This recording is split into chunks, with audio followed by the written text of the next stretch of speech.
Mi suegra quemó mi casa por odio y celos, pero su propio hijo la traicionó en el juicio y la mandó 8 años a la cárcel.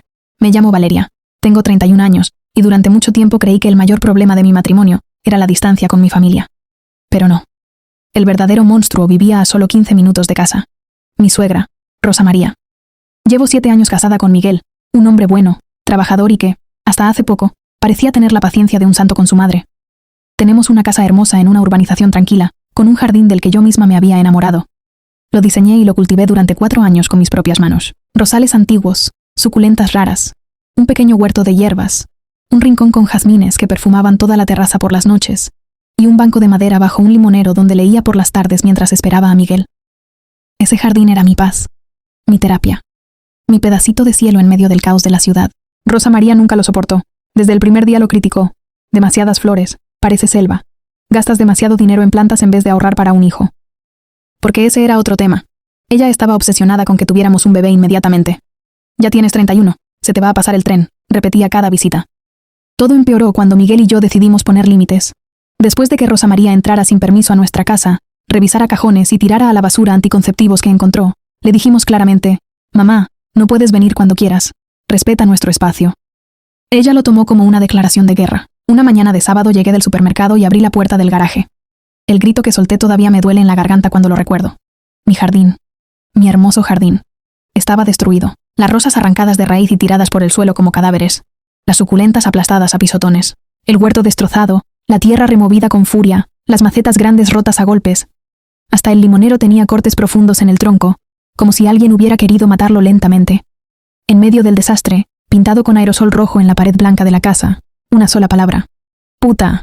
Me derrumbé de rodillas entre los restos. Lloré como no lloraba desde la muerte de mi padre. Ese jardín era lo único que me quedaba de mi paz mental después de años lidiando con la toxicidad de Rosa María. Miguel llegó media hora después y se quedó paralizado. Por primera vez en su vida, vi verdadero odio en sus ojos hacia su propia madre. Las cámaras de seguridad lo grabaron todo.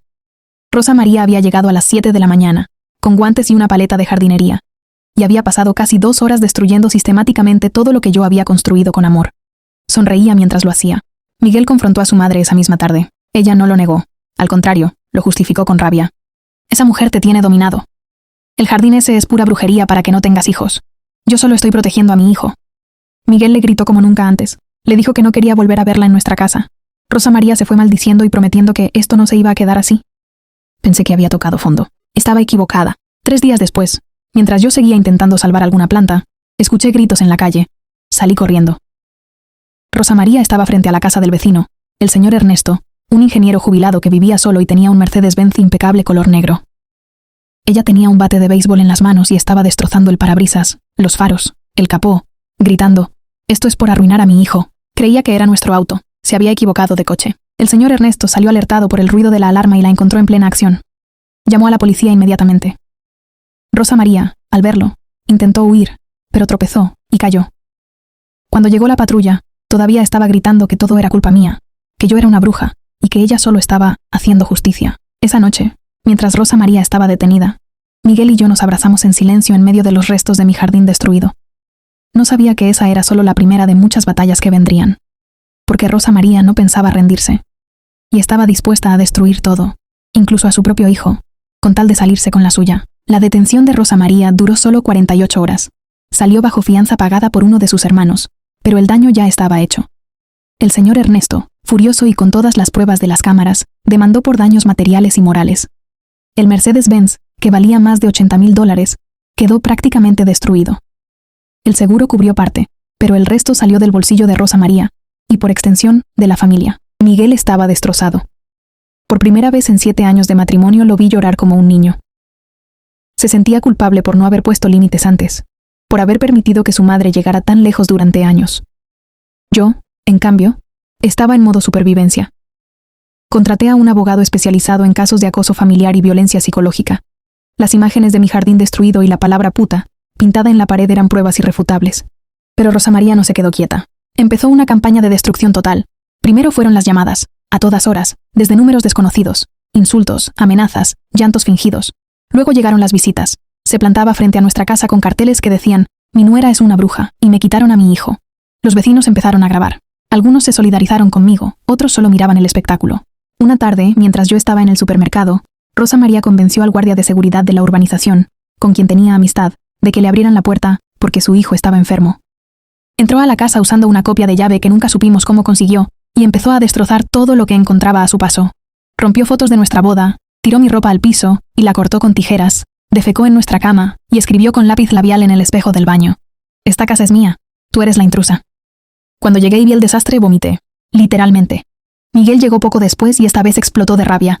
Llamó a la policía y denunció allanamiento de morada, daños a la propiedad y acoso. Rosa María fue detenida otra vez. Esta vez las pruebas eran aplastantes. Huellas, ADN, las cámaras internas que yo había instalado después del primer ataque, y hasta un video donde ella misma se grababa riendo mientras cortaba mi ropa favorita. En la comisaría, Rosa María montó un show digno de telenovela. Gritaba que yo era una manipuladora, que había hechizado a su hijo, que yo era la que había destruido su familia. Dijo que todo lo hacía por amor. El oficial que la interrogó después me confesó en privado que nunca había visto a una señora de 62 años tan llena de odio, pero lo peor estaba por venir. Rosa María, desde la celda, empezó a llamar a toda la familia extendida. Les contó una versión donde yo era la villana, que yo maltrataba a Miguel, que lo había alejado de ella, que había abortado secretamente porque no quería darle nietos. Varias tías y primos empezaron a llegar a la casa, algunos a insultarme, otros a mediar. Una de las hermanas de Miguel me gritó en la cara: «Todo esto es tu culpa por no darle un hijo a mi hermano». Miguel empezó a quebrarse. La presión familiar era brutal.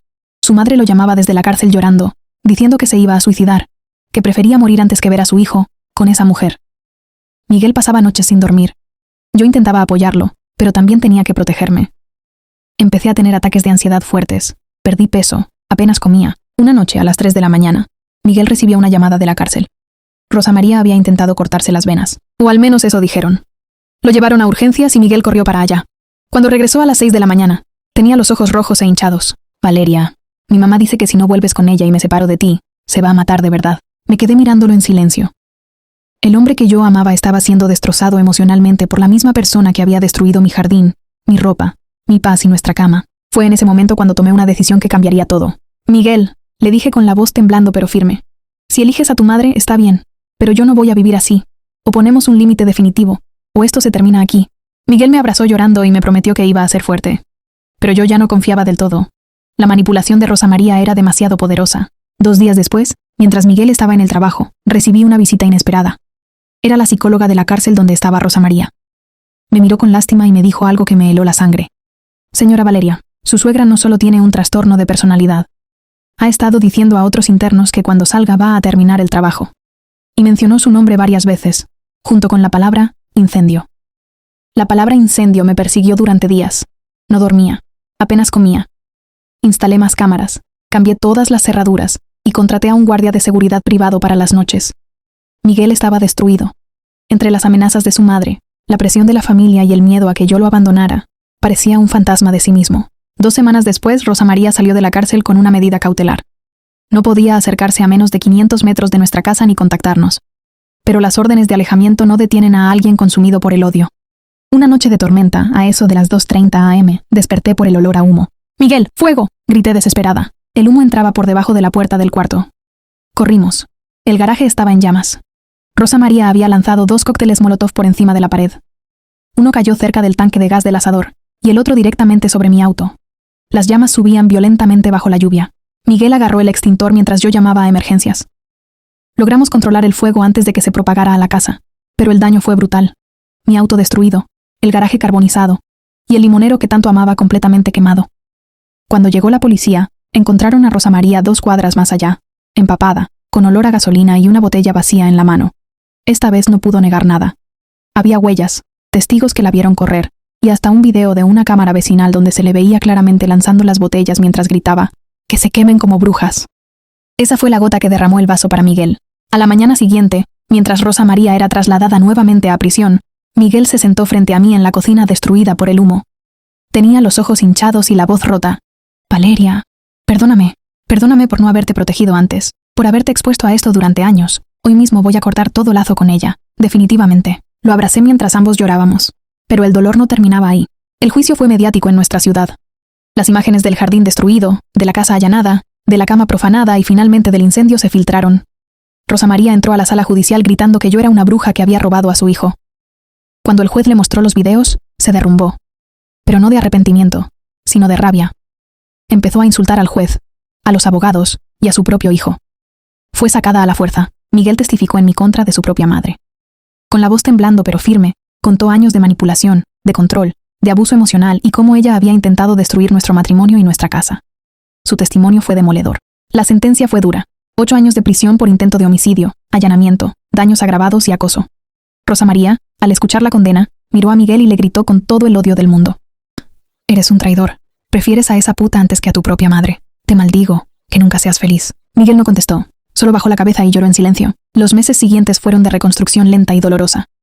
Reconstruimos el garaje, pero yo no quise volver a plantar el mismo jardín. Decidí hacer uno nuevo, más pequeño, más nuestro. Miguel vendió su parte de una propiedad familiar que tenía con su madre y usó ese dinero para pagar las reparaciones y terapia para ambos. Cortó contacto total con toda la familia que lo presionaba. Cambió de número, bloqueó a todos y empezó a ir a terapia conmigo. Poco a poco, el hombre del que me enamoré empezó a regresar. Hoy, 1 año y medio después, estamos renovando nuestros votos en una ceremonia pequeña, solo con mis padres, mi hermana y 2 parejas de amigos cercanos. El jardín nuevo ya tiene rosales floreciendo y un nuevo limonero joven. No es tan grande como el anterior, pero es nuestro. Sin veneno, sin odio, sin... Rosa María sigue en prisión. Dicen que sigue hablando de mí, que no ha aceptado lo que hizo. Ya no me importa. Aprendí que hay personas tan tóxicas que son capaces de quemar todo a su alrededor con tal de no perder el control. Miguel me tomó de la mano ayer por la noche, mientras veíamos el atardecer desde la terraza y me dijo: «Gracias por no rendirte conmigo. Gracias por quedarte cuando tenías todo el derecho de irte». Yo solo sonreí y respondí: «Gracias a ti por elegirnos, por fin. La vida no es perfecta. Todavía tengo pesadillas con olor a humo.